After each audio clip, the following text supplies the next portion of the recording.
자, 요즘 여름방학이잖아요. 그래서 굉장히 대학가가 사실 조용하거든요. 그런데 시끌벅적한 학교가 몇 군데 있습니다. 네. 총장 선거 때문에 몇 달간 이슈가 됐던 경북대입니다. 네, 제 모교이기도 한데요. 학교가 지금 한 10년 동안 계속 총장 선거 때문에 시끌시끌했었습니다.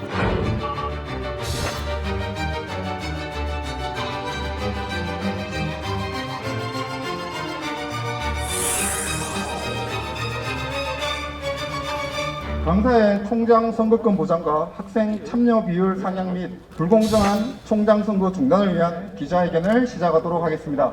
비상식적이고 비민주적인 선거를 우리는 앞두고 있습니다. 제가 학교에서 배운 민주주의는 이렇지 않았습니다. 모두가 1인 1표를 행사하고 동등한 가치의 권리를 행사하는 게 선거라고 생각을 해왔고요. 대학 자치에 꽂힌 총장 직선제의 선거권이 이 비정규 교수한테는 단 한 표도 없습니다. 말로서는 구성원이라고 이야기하지만 구성원으로서 인정하지 않겠다는 태도입니다.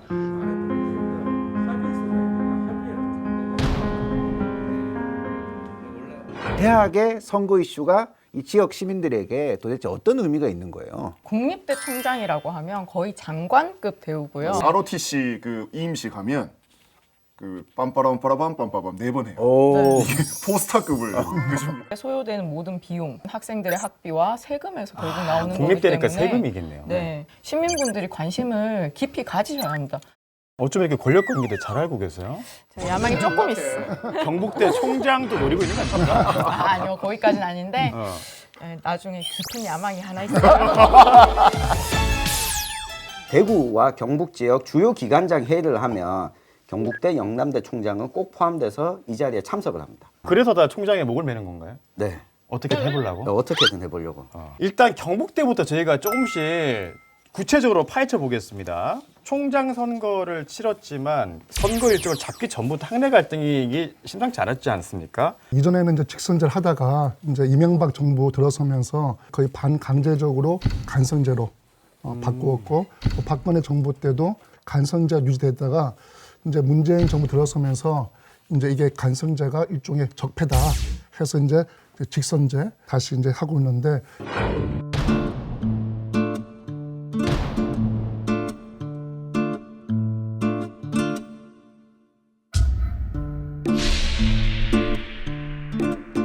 국립대 총장의 직선제가 사라지고 총장이 정부와 성과 계약을 맺은 뒤 이를 이행하는 국립대 선진화 방안이 마련됐습니다. 직선제에서 간선제로 바뀔 때는 거기에 따른 과감한 정부 재정을 지원해 준다.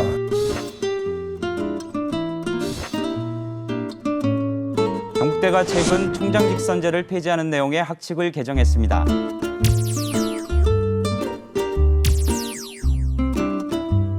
국립대 총장 후보에게 청와대가 과거 활동을 반성하는 각서를 요구했고 거부당하자 낙마시켰다는 증언이 나왔습니다. 비판적 지식인 활동을 했으니까 반성한다 이런 내용을 각서로 쓰락한다. 2014년 7월 4일 김기춘 전 실장이 사정 강화를 언급한 것으로 적힌 메모와 함께 궁직, 민간, 언론 불문이라고 적혀 있습니다. 우병우 수석이 민정수석인데 그런 민정에 대한 보고를 하면서 그런 것들을 아주 강하게 주장해서 경북대학교 경우는 이순위자를 임명하는 것이 맞다 이렇게 결론을 내리도록 했다는 얘기를 한 달 전에 저는 이미 전해 들었죠.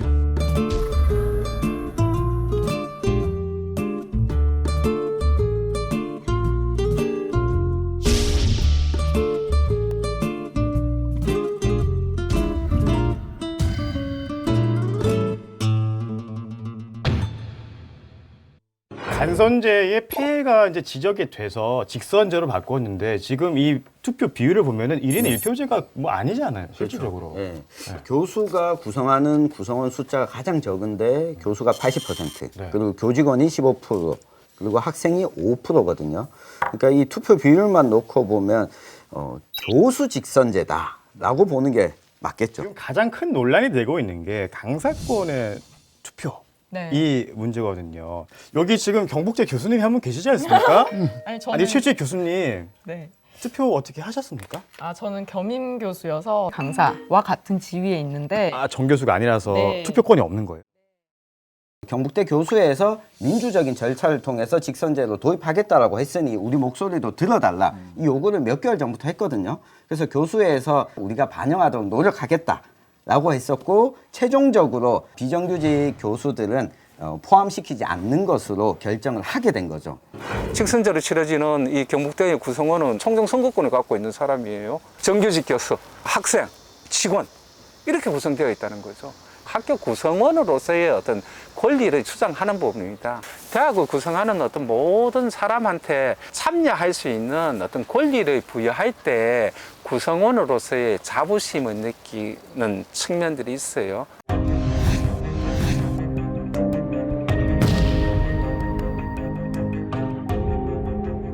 공무원법에 정해진 대로 교원에 합의된 방식에 의해서 하는데 이제 교원에 합의된 방식이라 하면 그때 교원은 전임 그 교원을 뜻합니다. 구성원의 다양한 참여가 필요할 수 있다라는 부분이 있기 때문에 이분들도 나중에 합류할 수 있는 그런 구조로 이제 가게 되는 과정에서 지금 현재 진통을 겪는 거고. 제가 12년 동안 12개 대학에서 강의를 했거든요. 이런 이슈를 보면 제가 별로 관심이 없어요. 시간 강사로 살다 보면 기대 자체가 떨어진단 말이죠. 그런 의미에서 어떤 교수님이 반대하는 이유들 중에 하나가 뭘 그렇게 저 의견이 결집이 되겠어. 강사들 의견이 다들 바쁘고 그런데 학교를 장기적으로 바라보는 그런 이제 상황이 아닌 거죠. 이전에는 강사들이 일종의 뭐 보따리 장사처럼 이 학교도 가고 저 학교도 가니까 솔직히 뭐 소속감이 없기 때문에 투표를 한다는 게 조금 안 맞을 수도 있는데 지금 어쨌든 강사법으로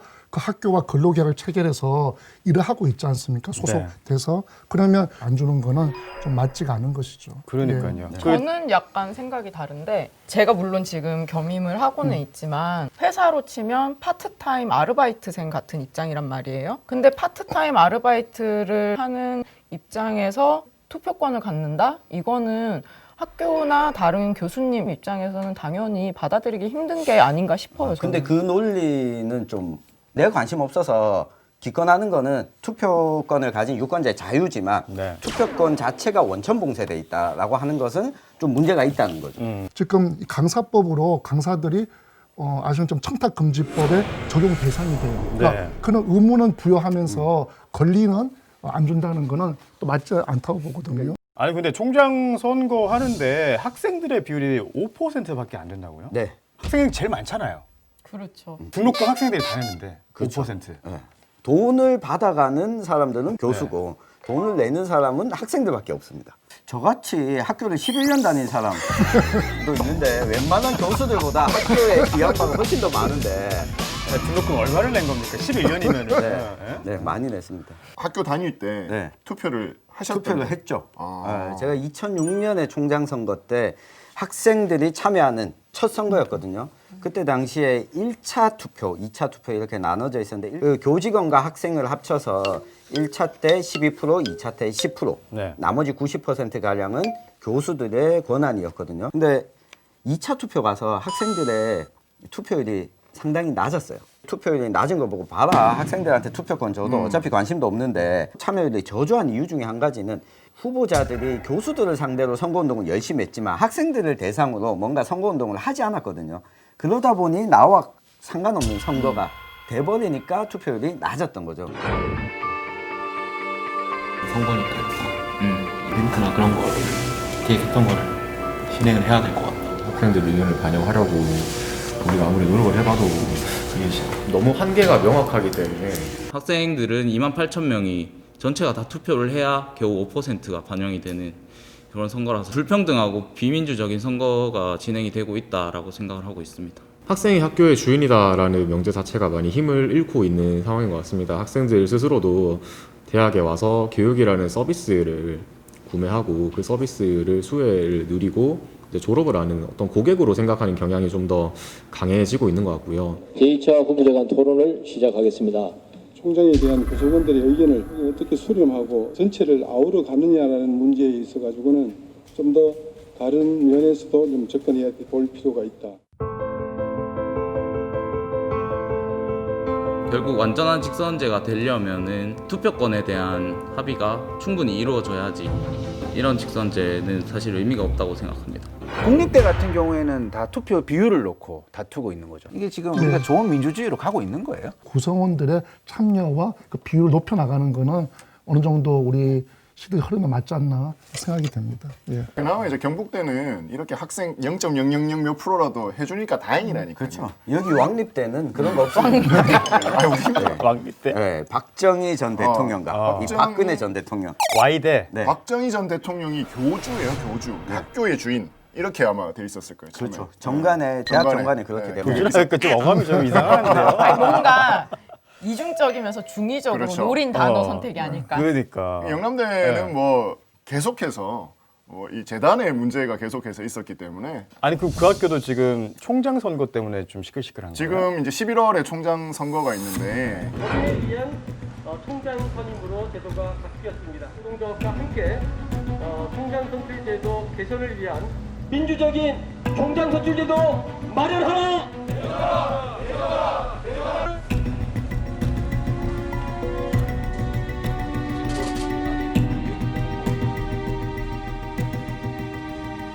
총장 추천위원회가 기존은 9명인데 구성 비율이 너무 법인 쪽에 영향을 받는 인사들로 구성이 되어 있기 때문에 이 모든 걸 좀 바꿔야 된다. 구성원들의 대표성을 강화하는 총추위를 구성해야 된다. 사립대학들이 간선제를 운영하면서 지금 우리 학교가 보여주는 폐단처럼 실제 구성원들의 뜻이 전혀 반영되지 않는, 사실상 권력을 갖고 있는 법인의 입맛에 맞는 그런 인사를 총장으로 앉히기 위한 하나의 편법으로 간선제가 운영이 되고 있는 측면이 굉장히 강하죠. 더 심각한 데는 저 계명대학교예요. 끝판대장. 끝판대장이에요. 저는 제가 봤을 때 한반도에 3대 끝판왕이 있다. 북한, 삼성, 계명대.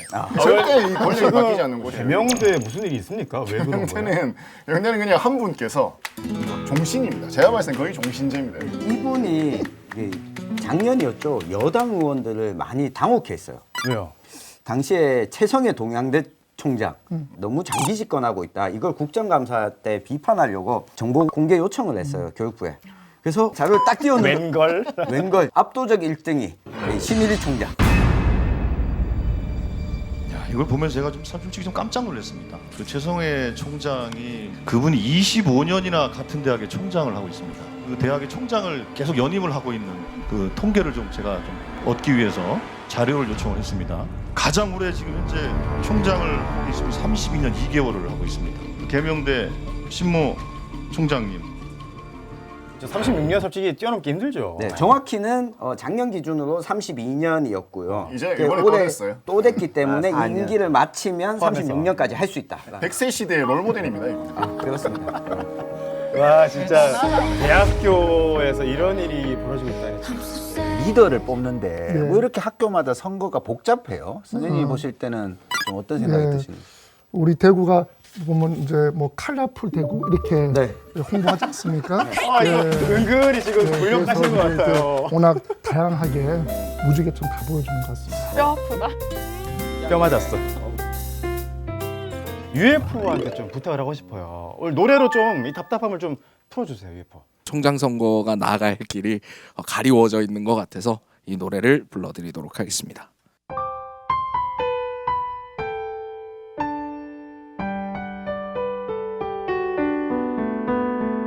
보일 듯 말 듯 가물거리는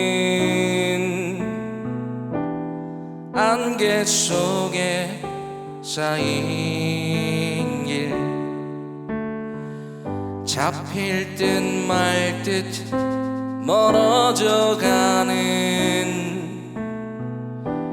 무지개와 같은 길 그대여 길을 켜주어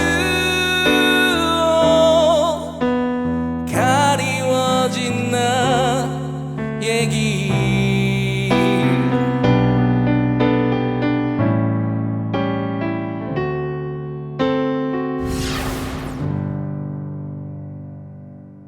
자, 저희가 앞서 이 총장 선거의 변화에 대해서 좀 짚어봤는데 지금부터는 우리 사회 일반적인 선거제도 전반에 대해서 한번 이야기를 나눠볼까 합니다. 원래 선거권이라고 하는 게 참정권이 이 투쟁과 혁명의 결과로서 얻어진 거였는데 그러다 보니까 민주주의의 역사에 따라서 우리 선거제도 변화가 계속 있어 왔습니다. 대표적인 우리가 이제 4.19 혁명이죠. 3.15 부정선거. 그래서 4.19 혁명으로 선거제도가 어떻게 바뀌었냐면 양원제를 했었죠. 지금 우리 다 뭐 단원제를 하고 있지만 그때는 상하원, 양원제를 해가지고 의원내각제를 유일하게 했던 시기였고 저는 우리나라 선거 제도 하면은 가장 기억에 남는 게 아무래도 고등학교 때 배웠던 그 체육관 선거. 장충체육관에 모여가지고 통일주체 국민회의를 모아가지고 그 사진도 선명하게 기억나요. 체육관에 진짜 스포츠 스타 은퇴식 하는 것처럼 와가지고.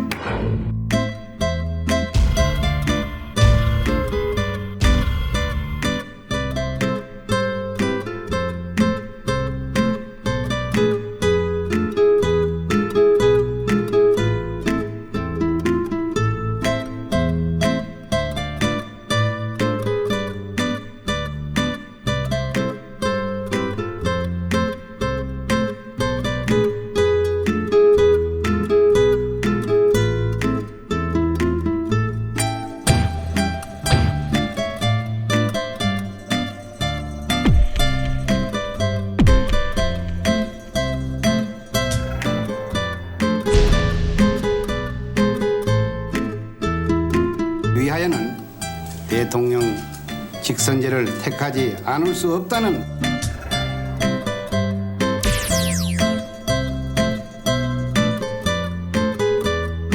우리나라 민주주의 역사가 사실 직선제 역사 궤를 같이 하는 부분이 있잖아요. 근데 저는 독재에서 직선제를 쟁취했다는 것은 역사적 의미가 있지만 직선제는 무조건 좋은 결과를 이야기하느냐, 직선제가 아닌 선거는 나쁘냐라는 것은 굉장히 많은 토론이 필요하다고 생각합니다. 이제 결국 민주주의에서 선거제도라는 건 민의를 가장 잘 반영하는 게 최적의 시스템인 건데 다수의 선택이 반드시 옳고 합리적인 결과를 도출한다고는 생각하지 않거든요. 그 나라마다 선거제도가 가장 합리적인 시스템 달리 정할 수도 있다고 생각해요.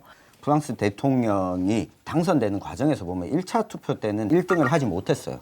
근데 2차 투표, 결선 투표에 가게 됐을 때 극우파가 대통령 당선되는 건 막아야 되겠다라고 해서 표가 결집돼서 대통령이 당선이 됐거든요. 이야기는 뭐냐면 꼭 이 사람이 뽑혀야 돼라고 하는 선거만이 아니라 이 사람은 안 뽑혔으면 좋겠어라고 하는 선호도도 좀 반영할 수 있는 투표 제도도 좀 필요하지 않냐. 우리나라 대통령 선거 직선제 이후에도 만약에 결선 투표를 했다고 하면 2번 정도는 결과 바뀌지 않았을까. 이회창 대통령 될 수도 있어요. 그렇죠. 그러니까 선거 제도에 따라서도 결과가 달라질 수 있기 때문에 어느 제도가 뭐 이게 옳고 그러다 참 말하기가 힘든 것 같아요. 어떤 게 가장 합리적인 선거 제도일지 저희가 그래서 오늘 이 시간을 마련한 건데 저희가 한번 체험을 해봤습니다. 그렇죠. 대기실에 두 분 포스터가 있길래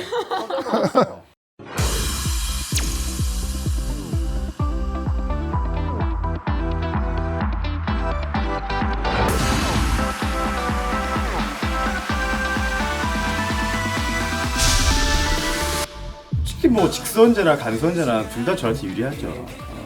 거의 뭐 둘 다 제가 된다고 봅니다. 80, 100% 저기 된다니까요. 녹화 때마다. 아, 100%? 아, 무조건. 많이 보지 않으셨어요? 식상하지 않나요? 팟캐스트에 없던 법을 뿌리러 온 사람이기 때문에 조금 더 유리하지 않을까. 바꾼다고 찍어주면 뭐하노? 나중에 딱 내 몰라라 아이, 하는데. 잠깐 나 좀 믿어봐. 맡기겠습니다. 그래요? 네. 좋습니다. 저 이런 거 좋아하거든요. 네.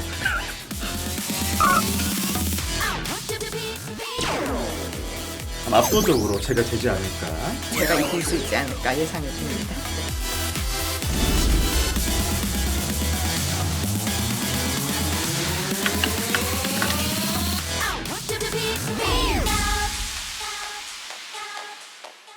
지금 제가 그 밭장 선거 투표 결과를 보니까 저 오늘부로 이거 MC 그만두려고요. 투표 결과가 말이 안 됩니다. 왜요? 제가 몰표인가요? 직선제에서 지금 최주희 변호사가 4표가 나왔어요. 사상 박빙이네. 사랑해요, 여러분.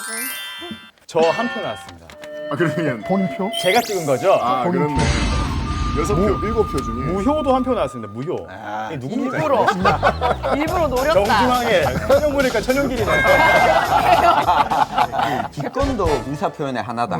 그렇게 멍소 보여드리고 싶어서. 훌륭하십니다. 준비했습니다.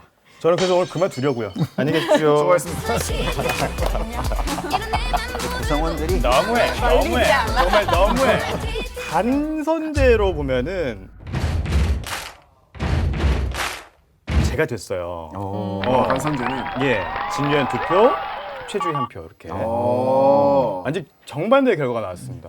어떤 게 더 민의를 대변한다고 할 수 있을까? 직선제와 간선제 중에서 이거 참 어려운 문제네요.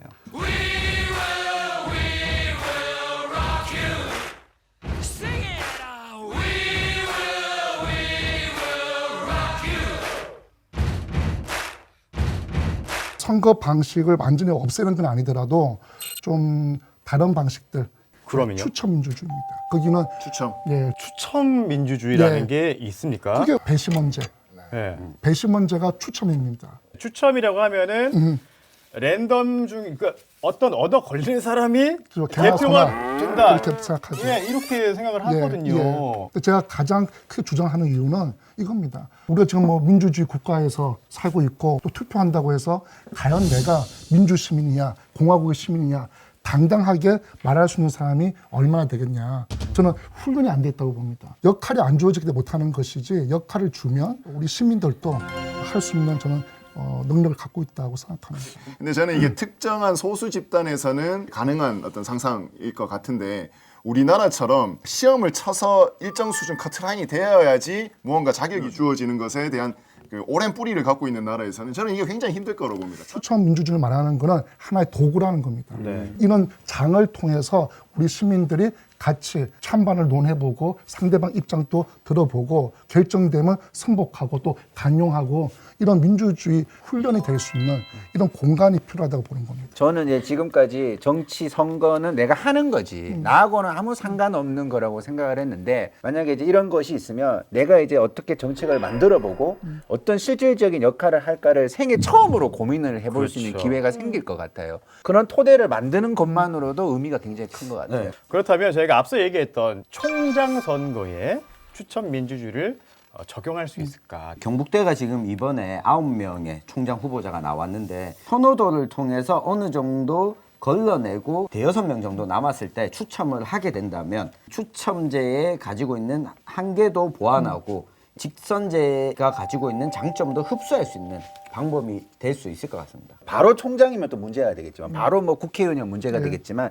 낮은 단계부터 차근차근히 제도를 보완을 하면 30년, 50년 후에는 굉장히 자연스럽게 뭐 추첨된 국회의원 뭐 이렇게 이런 이야기를 할 수 있는 날이 올 것 같아요. 베를린 자유대학이 60년대 말에 총장 선거를 합니다. 그러니까 똑같은 비율로 해서 그때 총장이 누가 되냐면 30대 초반의 조교였던 롤프 크라이비히가 총장이 되거든요.